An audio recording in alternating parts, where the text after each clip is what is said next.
신바람 사연 아파트. 오늘의 사연 시작하겠습니다. 안녕하세요. 결혼한 지 아직 1년도 안 지난 따끈따끈한 신혼부부입니다. 제가 이렇게 오늘 사연을 보내게 된 이유는 장남도 아닌데 집안 제사에 책임감이 넘치는 저희 시아버지 이야기를 해보려고 해요.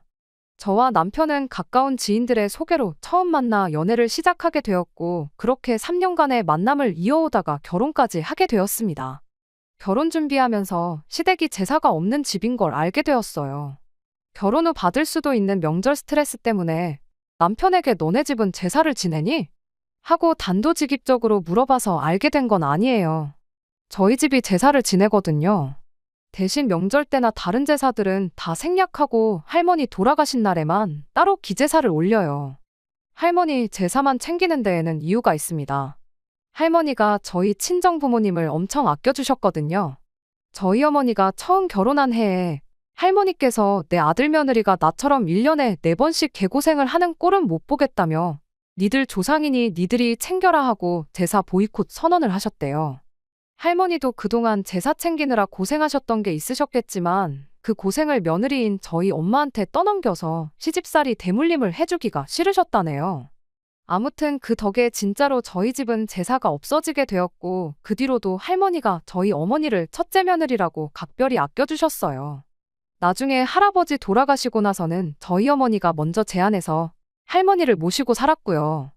그 후로도 이래저래 할머니가 저희 집을 많이 챙겨주시고 그랬어서 그냥 제사라기보단 할머니 기일을 챙기는 느낌으로 제사를 챙기고 있습니다.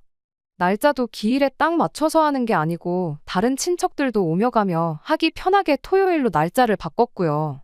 기제사라고 꼭 자정에 맞춰서 지낼 필요도 없다고 할머니 기일을 이유로 겸사겸사 그냥 다 같이 친척들끼리 모여서 저녁 한 끼 먹고 그러는 시기예요.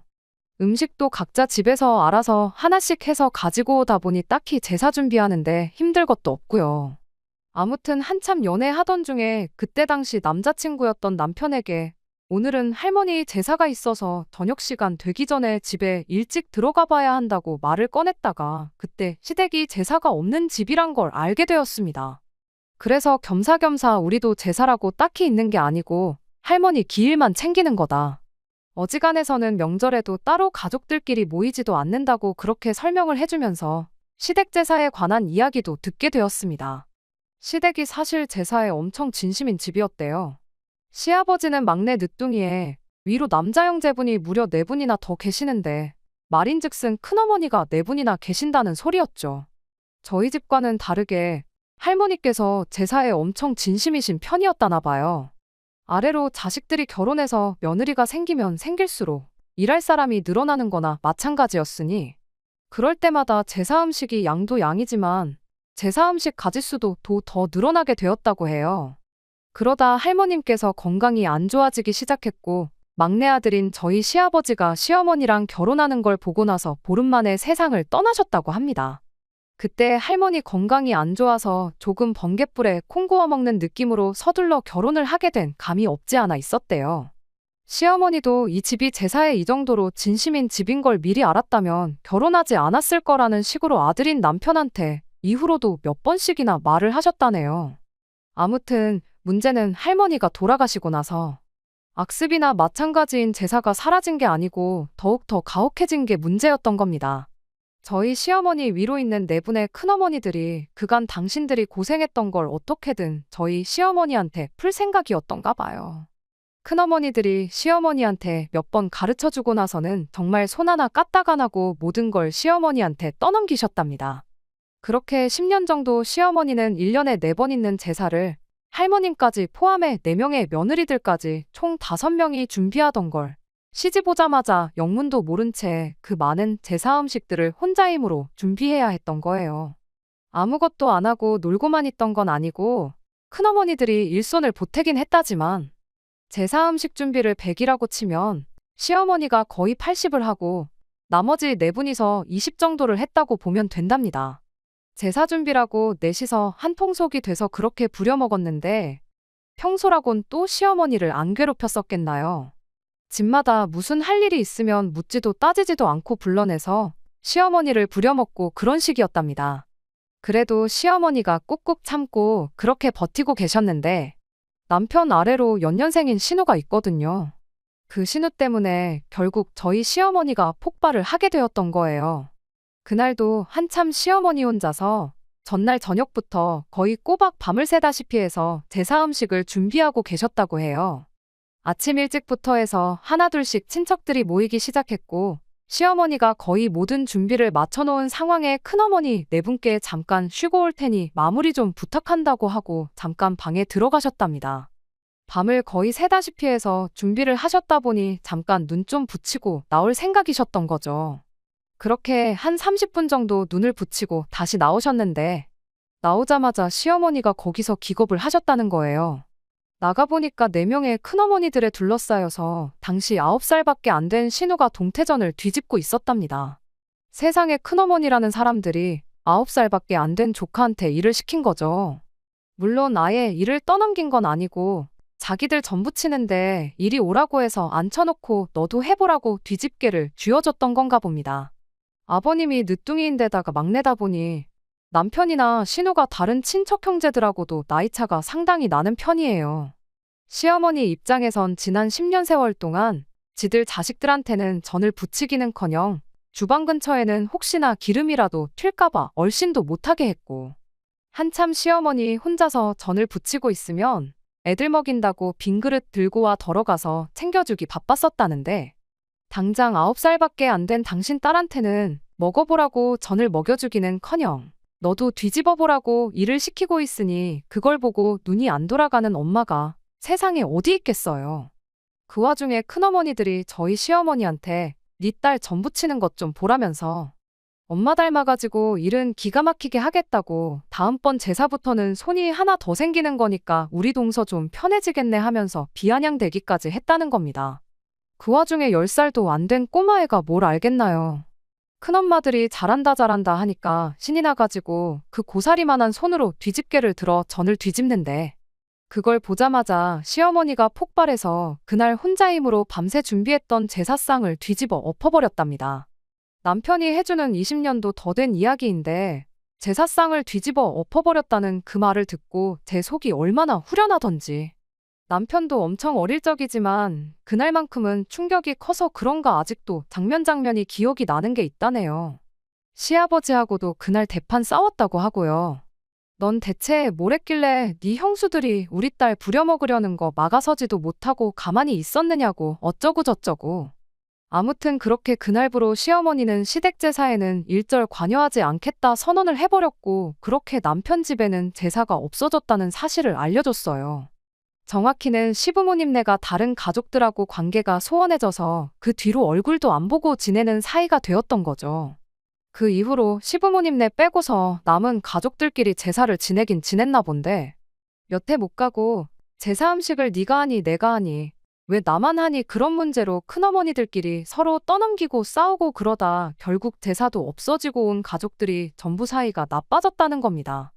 그렇게 공식적으로 시댁에는 제사가 없어지게 되었다고 해요.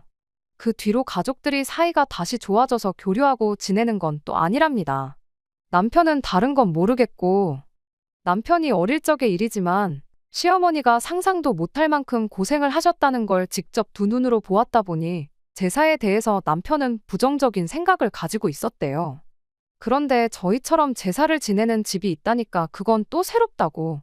왜 우리 집 어른들은 간소하게 지낼 생각은 안 하고 서로 떠넘기기만 했을까? 그런 식으로 놀라워했었죠. 아무튼 그렇게 본의 아니게 시댁 제사에 얽힌 이야기를 결혼 전부터 알게 되었습니다. 제사를 그때부터 계속 지냈다고 해도 그 때문에 결혼을 안 할 생각도 아니었고 사실 크게 상관없는 이야기나 마찬가지였어요.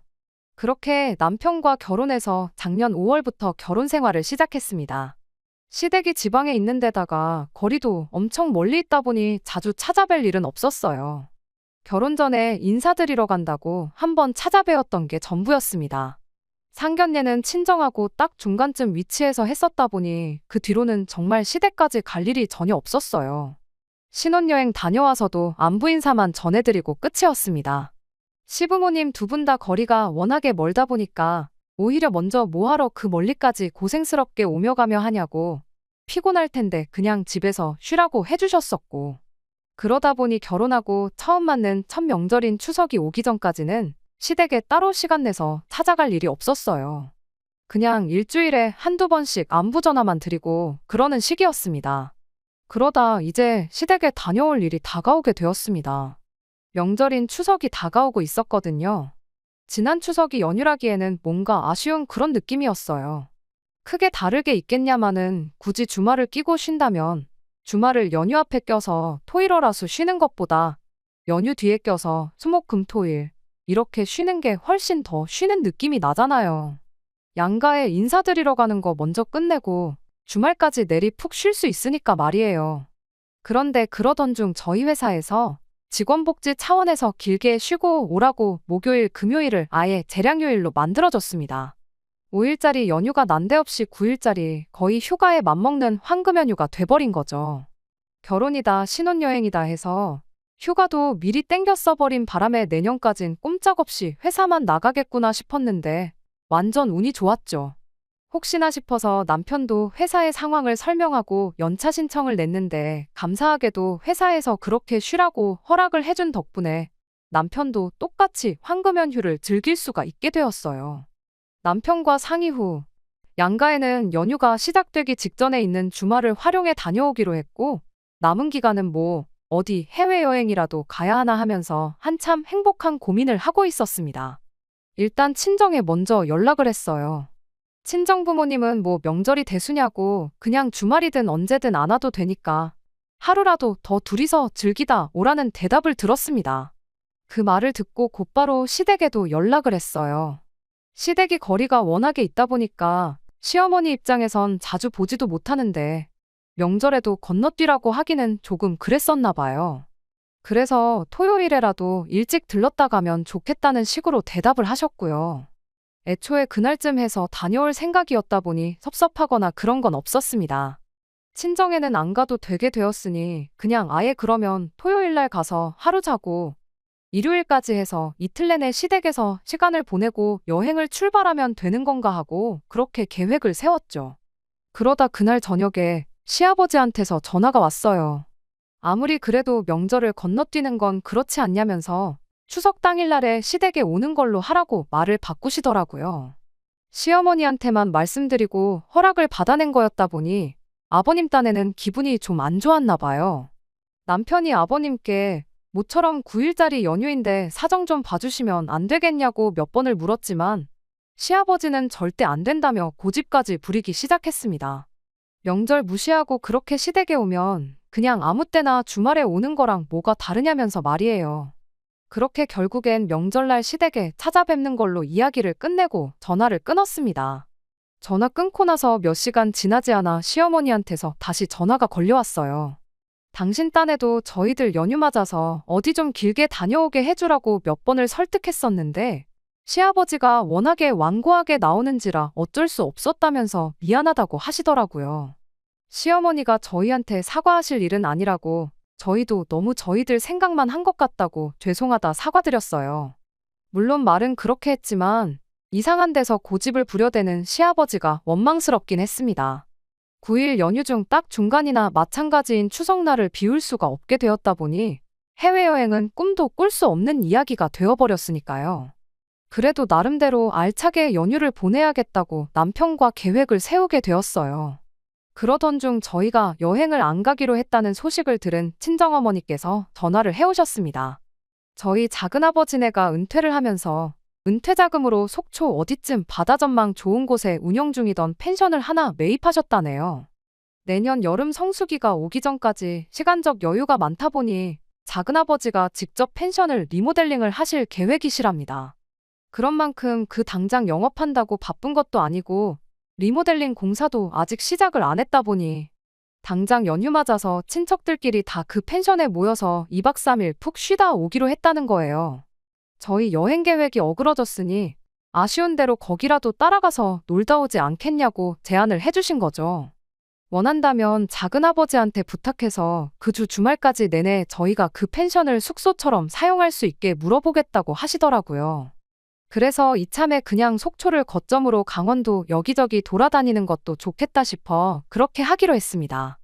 시댁에는 새벽바람에 출발해 점심까지 먹고 거기서 조금 쉬다가 저녁 시간 되기 전에 그 펜션으로 이동하는 걸로 그렇게 계획을 세웠어요. 시댁에서 대충 차로 1시간 반 정도 거리라서 점심 먹고 적당히 시간 보내다 오면 시간이 딱 알맞겠더라고요. 추석날 당일 직전인 주말에는 둘이서 그래도 비행기 타는 기분이라도 내자고 2박 3일 제주도를 다녀오기로 했고요. 그렇게 연휴가 시작되었고 저희는 계획한 대로 토요일에 제주도에 도착해서 시간을 보냈습니다. 거기서 즐겁게 시간을 보내고 월요일 점심쯤 해서 비행기 타고 집에 돌아왔어요. 다음 날에 아무래도 운전을 많이 해야 했다 보니 그날은 그냥 다른 거 더 안 하고 집에 오자마자 바로 잠을 청했죠. 그렇게 새벽에 일어나서 시댁으로 출발하려는데 시어머니한테서 전화가 몇 통이나 와 있더라고요. 톡을 보니까 시어머니가 오지마 이렇게 한마디 보내놓으셨었는데 왜 그러시냐 전화를 해보자니 시간이 한참 주무실 새벽 시간대라 그냥 그대로 부랴부랴 출발했어요. 오지 말라고 보내놓은 톡이 저희 딴에는 그냥 아버님이랑 말다툼 같은 거 하셔서 그러신가 보다 하고 대수롭지 않게 생각했죠. 그렇게 차로 6시간 거리를 달려서 시댁에 도착을 했습니다. 결혼하고 처음 찾아뵙는 것이니만큼 얼마나 우리를 반겨주실까 잔뜩 기대하고 시댁 현관문을 열었죠. 그런데 그 앞에 펼쳐진 광경이 저도 저지만 남편도 그 자리에 얼어붙어서 이게 무슨 상황인가 파악하느라고 아주 정신이 없어 보였어요. 저희가 집을 잘못 찾아왔나 싶을 정도로 집 안은 처음 보는 사람들로 가득하고 시끌벅적했거든요. 제대로 찾아왔는지 알 수 있었던 건 그 수많은 사람들 가운데 넋이 빠진 얼굴을 하고 음식을 하고 있는 시어머니를 발견하고 나서였어요. 넋이 빠진 얼굴을 하고 있던 건 시어머니뿐만이 아니었습니다. 생전 처음 보는 저희랑 10에서 15 정도 나이차가 날 법한 다른 여자분들 몇 명이 딱 저희 시어머니가 짓고 있는 표정과 똑같은 표정을 하고 시어머니 곁에서 같이 음식을 준비하고 있었거든요. 이게 무슨 일인지 도무지 상황 파악이 안 되는 가운데 시아버지가 신이 나서는 저희들한테 이제 왔냐고 인사를 한마디 건네시더라고요. 그리곤 저희를 한참 사람들 떠들고 있는 거실로 끌고 갔습니다. 그리고 이게 다 무슨 상황인지 그때가 돼서 알게 되었어요. 그분들이 다 아버님 위로 있는 큰아버지들이래요. 옆에 앉아있는 건 몸 아래 뭐 하겠나요. 그 집 자식들이랑 결혼 전에 남편한테 말로만 들었던 악독하기로 소문난 큰어머니들이었습니다. 남편도 워낙에 오랜만에 보는 사람들이다 보니 이 사람들이 다 누군가 싶었던 거죠. 그러던 와중에 큰어머니 중 가장 기가 세 보이는 분 한 분이 아버님한테 쟤는 왜 데리고 왔냐면서 저를 턱으로 띡 하고 가르치더라고요. 그러더니 그 처음 보는 사람이 저한테 이렇게 한마디 던지더군요. 너는 네 시어머니가 저기서 그렇게 고생하고 있는데 눈치가 없는 거냐면서 대충 분위기 파악했으면 얼른 가서 음식하는 거나 도우라고요. 시어머니한테 향하는 제 뒤로 그 여자가 시아버지한테 이렇게 한마디 하대요. 그래도 막내가 이제는 쫄따구도 많이 생겨서 편해지겠다고 내년부터는 장 보는 것부터 그런 거는 직접 하면 좋겠다니 어쩌니 하면서요. 시아버지는 거기다 대고 압류 하고 대답하고 있었고요. 상황이 어떻게 돌아가고 있는 건지는 안 봐도 딱 알겠더라고요. 저는 바로 시어머니 옆으로 자리를 앉았어요. 어머님한테 이게 다 무슨 일이냐고 물으니 오지 말라고 한 건데 전화는 왜 안 받았느냐며. 당신도 워낙에 갑작스러워서 저희한테 다시 전화를 할 겨를이 없었다는 소리를 하시더라고요. 이 인간이 기어이 며느리 생겼다고 영 끊고 지내던 지 식구들 불러 모아 제사를 부활시켰다는 거예요. 시어머니 옆에 앉아있는 난생 처음 보는 분들은 다 각자 집 식구들 며느리랍니다. 영문도 모른 채 난생 처음 와보는 집에 끌려와서 각자들 시어머니들이 제사 준비하라고 시켰으니 시킨 대로 일단 저는 붙이고 있는데 이게 무슨 상황인가 도저히 감도 안 잡히는 눈치였어요. 대충 이야기를 종합해보니 과거에 시어머니로 인해서 제사가 사라지게 되었고 그 후로 자기들끼리 왜 나 혼자만 일하니 어쩌니 하면서 뿔뿔이 흩어졌던 건 사실이었나 봐요. 그 자리에 있던 며느리라는 사람들도 서로들 처음 보는 사이라고 하더라고요.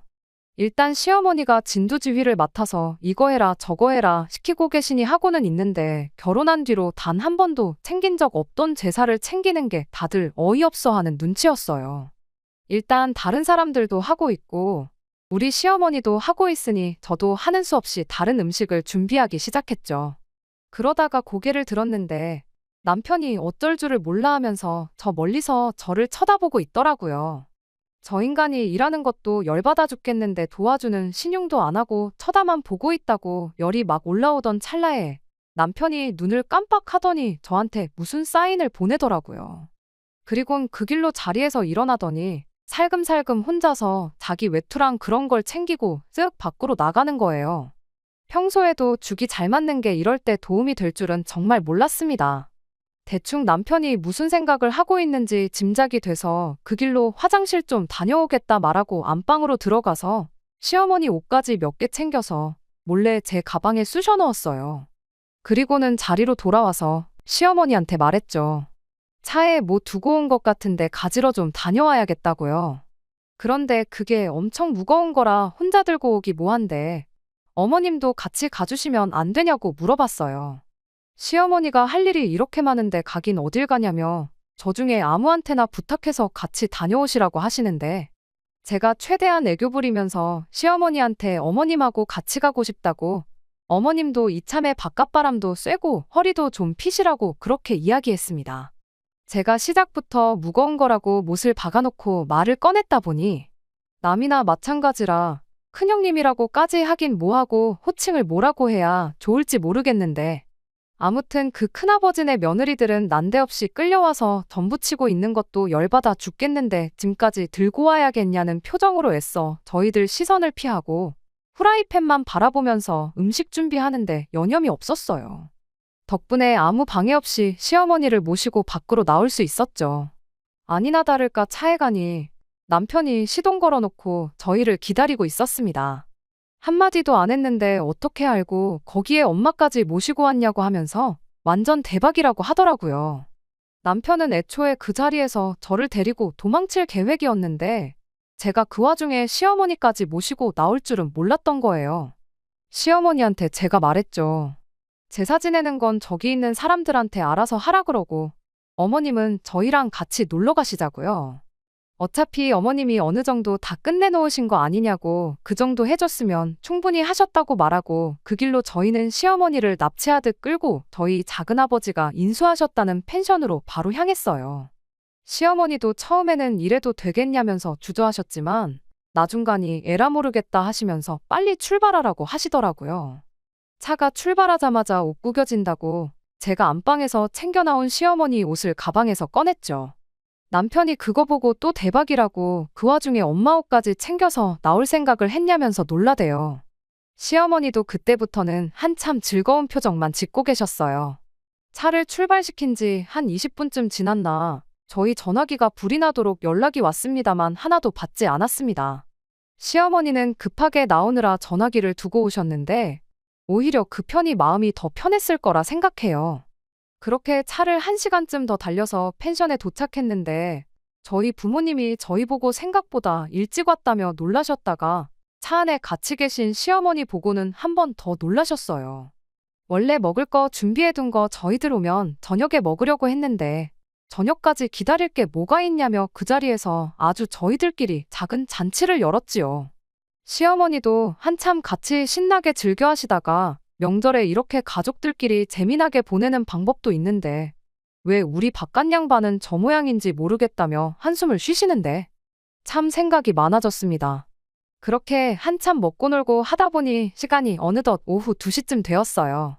시어머니가 한참 고민하다가 저희를 부르시더니 운전하느라 고생하는 거 알지만 집에 다시 데려다 줄 수 있냐고 물으시더라고요.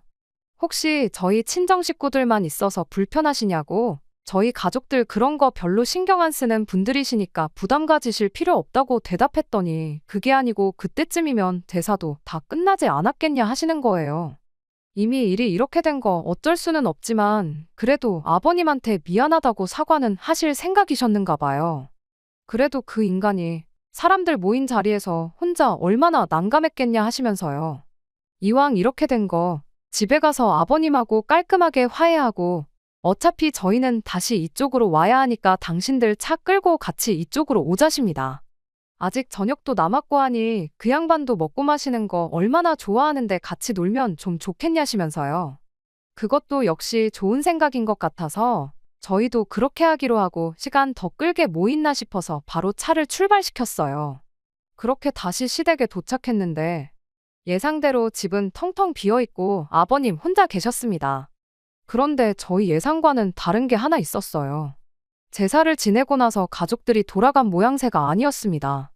바닥에 신문지 이리저리 펼쳐져 있고 음식 준비하던 게 그대로 다 있었거든요. 얼마나 진수성찬을 차리려고 했던 건지 3개나 이어붙여 놓은 제사상 위에는 아무것도 올라와 있지 않았고요. 시아버지는 혼자 그 제사상 앞에 양반다리를 하고 앉아서는 멍하니 먼 산만 바라보고 있었습니다. 저희가 들어오자마자 시아버지는 불같이 화를 내기 시작했지요. 20년 만에 뿔뿔이 흩어진 가족들 겨우겨우 하나로 모아서 모처럼 자리를 만들었는데 너 때문에 아주 이제 온 가족들이 2번 다시 만날 일도 없을 사이가 됐다면서요. 저희가 중간에 그런 식으로 나갔다는 걸 알게 되고는 일단 먼저 영문도 모른 채 끌려와서 음식 준비하던 큰아버님들네 며느리들이 들고 일어섰답니다. 그 집 아들들한테 우리가 여기 끌려와서 뭐 하고 있는 거냐고 하면서 그 길로 자기들도 음식이고 제사 준비고 안 한다고 했다는 거예요. 저희보다 많아봐야 40대 중후반인 분들인데 그 또래의 아내 이겨먹고 한 번도 지낸 적 없던 제사 준비하라고 큰소리칠 남편이 몇이나 되겠나요. 그전까지야 저희 시어머니가 대표로 총대 메고 고생하고 있으니 어찌어찌 통솔이 되는 분위기였는데 저희가 그냥 그렇게 갔다는 사실을 알고는 하나둘씩 자리를 떠나간 겁니다. 당신들 며느리가 없다고 그 자리에 바통을 넘겨받아 음식 준비를 하실 큰어머님들이셨으면 애초에 처음부터 저희 시어머니한테만 일을 시키지도 않았겠지요. 당장 일할 사람들이 아무도 없어지니 그분들도 그 길로 시아버지한테 한마디씩 하고 집을 떠나갔다는 겁니다. 시아버지는 혼자 망연자실해서 저희 올 때까지 그렇게 혼자 앉아서 멍 때리고 있었던 거고요. 시어머니는 그렇게 된 상황에 처음에는 난감해하면서 아버님한테 미안하다고 일이 이렇게까지 될 줄은 몰랐다며 계속 사과를 하셨어요. 저희도 너무 경거망동을 한 건가 싶어서 한참 고개 숙이고 같이 아버님한테 혼나고 있었죠. 그 와중에 시아버지가 한마디를 꺼내시더군요. 제사 음식 좀 하는 게 뭐가 힘드냐며. 너 우리 집에 시집 오기 전에 형수님들도 다 하던 거 아니었냐고. 뭐 어디 너만 고생하는 건 줄 착각하지 말라면서 저희들 있는 건 아랑곳하지도 않고 막말을 하는 거 아니겠어요? 20년 세월 가족들 사이 이간질시켜서 서로 등지고 살게 만들었으면 됐지. 이제 다시 좀 잘 지내보려는데 그걸 못 참고 이렇게 집안꼴을 풍비박산 내놓으니 좋으냐고.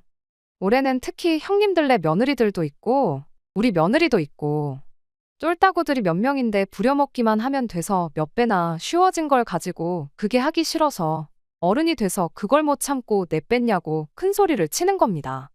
그런데 한참을 미안하다는 말만 반복하던 시어머니가 난데없이 시아버지한테 언성을 높이면서 한마디 하셨어요. 그래서 니네 집 식구들이 안 되는 거라고. 이제 보니 아주 똑같은 놈이다 못해 같은 핏줄 아니랄까봐 아주 더한 놈이라면서 어떻게 그 악습을 또 며느리들한테 물려줄 생각을 다 했냐시더군요. 당신도 집집마다 며느리들 다 끌고 온 마당에 애들한테 떠넘기면 안 힘든 거 몰랐겠냐입니다. 그런데 그렇게 하면 지난 시간 동안 상종도 못할 인간들이라고 생각했던 당신 형님들이랑 큰동서들하고 내가 다르게 뭐가 있겠냐고 하시더군요. 그리고 그렇게 제사를 애들 손으로 넘겨주면 며느리들은 며느리들끼리 신이 나서 잘도 힘을 합쳐 제사를 지냈겠냐고.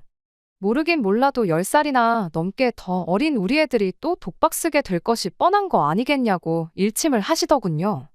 아버님은 그 와중에도 한마디도 지지 않고는 예전처럼 1년에 제사 4번씩 챙기려던 것도 아니고 명절 때만 챙기려고 했다고. 고작 1년에 2번 있는 제사 가지고 뭘 그렇게까지 오바를 떠냐면서 남들 다 하는 건데 좀 하면 뭐 어떻냐면서 저한테 대답을 바라시더군요. 제가 순간 당황해서 아무 말도 못하고 있는데 시어머니가 당신이야 아무것도 모르고 결혼해서 결혼 잘못했다 그런 생각만 하고 애들 보면서 10년을 버텼지. 저같이 요즘 애들은 그런 거 참기나 하겠냐고 그렇게 자식 새끼 이혼시키고 그러면 기분 참 좋겠다고 한마디 하시는 겁니다. 하긴 그러니까 우리 딸이 10살도 안 된 나이에 전부치고 있는 모습 보고 지 가족들하고 시시덕거리면서 잘한다고 박수나 치고 있지 그때 알아봤어야 했는데 몰라본 내 잘못이라며 아주 분통이 다 터진다고 가슴을 내리치시는 거예요. 그러다 그때 이혼 못했다고 지금도 못할 거 있냐면서 난데없이 시아버지한테 이혼하자는 이야기를 꺼내셨어요. 그 말이 나오기 무섭게 아버님을 포함해 저희 둘까지도 깜짝 놀라서 시어머니를 쳐다봤습니다. 그 표정만 봐도 얼마나 진심인지가 느껴졌죠. 제가 나서서라도 뭘 이혼까지 하시냐 하고 말려야 하나 싶었는데 도무지 입이 떨어지지가 않을 정도였어요. 그건 며느리인 제가 아니라 아들인 남편도 똑같았나 봐요. 그렇게 저희는 아무 말도 못하고 있었는데 어머님이 아버님한테 당신 말이 맞다고 1년에 4번도 지내던 제사인데 2번이 뭐가 힘들겠냐. 남들도 다 하는 건데 어려울 거 없다고. 그러니까 그 잘난 니네 집 제사상은 상관도 없는 남이 집 딸 자식들 부려먹어서 지낼 생각 하지 말고 니들 손으로 직접 지내면 되는 거 아니냐고. 나는 이혼해서 손 뗄 테니 니들끼리 며느리를 부려먹던 자식들 이혼시켜서 니들끼리 지내던 그 잘난 제사 알아서 챙기라고 한마디 하고는 저희한테 괜히 오자고 해서 벌써게 만들어 미안하다고 한마디 하시고는 저희를 데리고 다시 집 밖으로 나가시더라고요. 나오시면서도 저딴 인간 밥 챙겨주자고 여기까지 오자고 한 게 다 후회가 된다시며 이제야 속이 후련하다고 한마디 하시대요. 결국 저희는 그렇게 다시 펜션으로 돌아왔어요. 오는 길에 신우한테 주소를 찍어줬는데 거리가 있다 보니 저희 저녁 먹기 시작하고 한참 지나서 신우가 도착을 했습니다. 전화로 대충 자초지종을 설명해줬는데 신우는 뭐 대화고 뭐고 할 것도 없이 도착하자마자 시어머니한테 이혼 결정 잘하셨다고 한마디 해주더군요. 엄마 챙기는 건 딸밖에 없다는데 그게 무슨 말인지 딱 알았어요. 아마 모르긴 몰라도 그날 아침에 신우가 시댁에만 있었더라면 일이 그 지경까지 가기 전에 신우 선에서 큰아버지고 큰어머니고 시댁에 발도 못 붙여보고 쫓겨나지 않았을까 하는 생각까지 들었습니다. 아무튼 심각한 이야기는 생각보다 금방 끝났고 그렇게 저희는 저희대로 즐겁게 먹고 즐기고 시간을 보냈네요. 원래는 저랑 남편 둘이서 그 펜션에서 연휴 끝날 때까지 있다 가려고 했는데 이렇게 된 거 시어머니와 신우도 같이 해서 넷이서 시간을 보내게 되었습니다. 그 후로 시어머니는 바로 이혼 준비를 시작했고 그동안은 서울에서 신우랑 같이 지내기로 했어요. 재산 분할받으면 지금 집이 좁은 편이라 신우랑 같이 지낼 만한 넓은 집을 알아봐야겠다시는 걸 보니 시아버지가 어떻게 사과를 해와도 다시 합치실 생각은 없는가 봐요. 이번 연휴도 어쩌다 보니 저희는 한 주 내내 쉬게 되었는데 일단 신우랑 같이 해서 시어머니 모시고 여행 좀 다녀왔다가 연휴 막바지쯤 해서 아버님 보러 내려갔다 올 생각이에요. 혹시 또 제사 준비니 어쩌니 해서 명절 당일날 오라고 하시면 그냥 안 갈 생각이긴 합니다만. 그래도 어머님이랑 이혼하신 거지. 저한테는 아직 시아버지니까 제 할 도리는 하고 살려고요. 끝까지 들어주셔서 감사합니다. 오늘의 사연은 여기까지입니다. 구독과 좋아요, 알람 설정 부탁드리고 더 좋은 사연으로 다시 찾아뵙겠습니다. 감사합니다.